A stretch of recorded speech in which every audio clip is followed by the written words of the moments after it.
So one of the concerns that you were talking about at the conference this morning was the extent to which the way we pay people in society, actually had too many of the brilliant people going into finance, maybe, and that maybe rather few of them, if we'd had more people going to work in healthcare, for example, rather than going to work for Goldman Sachs or McKinsey, we would actually be in a better place as a country. So, I mean, how do you view the current debate about compensation on Wall Street in the context of that?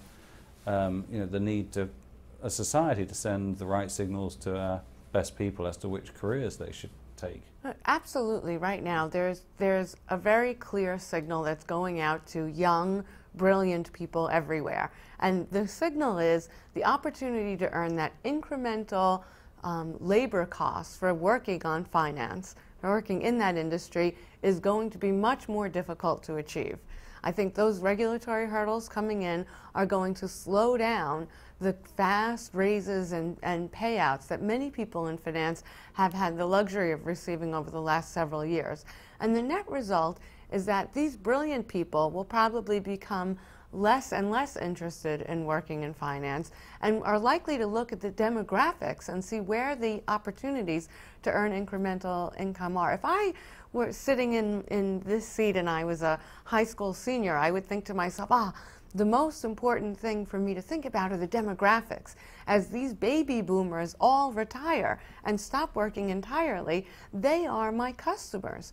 Right? I guess it would be my grandparents or my parents at that point where I would say, those are the folks that I want to service. They're likely to need, nursing care. They're likely to need health care. They're certainly going to need all kinds of luxuries. I think the luxury industry is going to do very well as the retirees demand on them.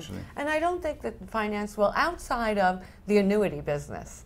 I think the annuity business is going to do very well as these folks say to themselves, I prefer to stop having to manage my own portfolio, buy myself some safety, and then go out and enjoy my retirement years. Are you optimistic about the economic recovery? I mean, is next year going to be a stronger economy in the US than it has been this year? And what about beyond that? Well, this year, I think it will be stronger than it was this year, right? We can all hope it's stronger than it was. I think we'll probably get a spurt of growth primarily as companies restock their inventory, because we see that inventory levels are just so low right now.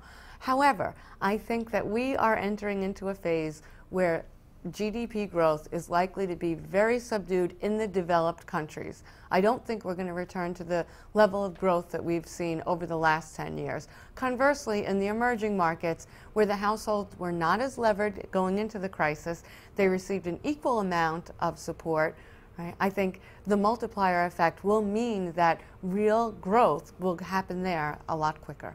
And what about unemployment? When do you see that starting to come down again? I think it's an interesting question, because unemployment I see beginning to come down in the relatively near term. However, I think we're going to see this consistent, dramatic rise in the underemployed, people who are not living up to their potential, people who are settling jobs to help make the bills, right, but not living up to their real future. I think that's what we're likely to see next. And so what do we do to fix that problem? Because that's, I guess, the most fundamental problem of all, giving people the chance to do the jobs that really fulfill them. Yeah, sure. If you think about the healthcare initiatives that are on the table right now, plenty of these young people are saying, why go work for a corporation?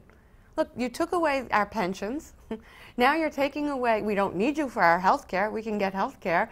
It doesn't make any sense. Rather than have one full-time job where as soon as the economy turns, I lose my job, young people are saying they would prefer to have 4 or 5 small jobs doing something that they're passionate about 10 to 15 hours a week. Right? I think so that sounds quite a good trend. Yeah, I think that's absolutely where we're headed, and that's where the innovation is likely to come from next. Okay, well, thank you very much. Thank you for having me.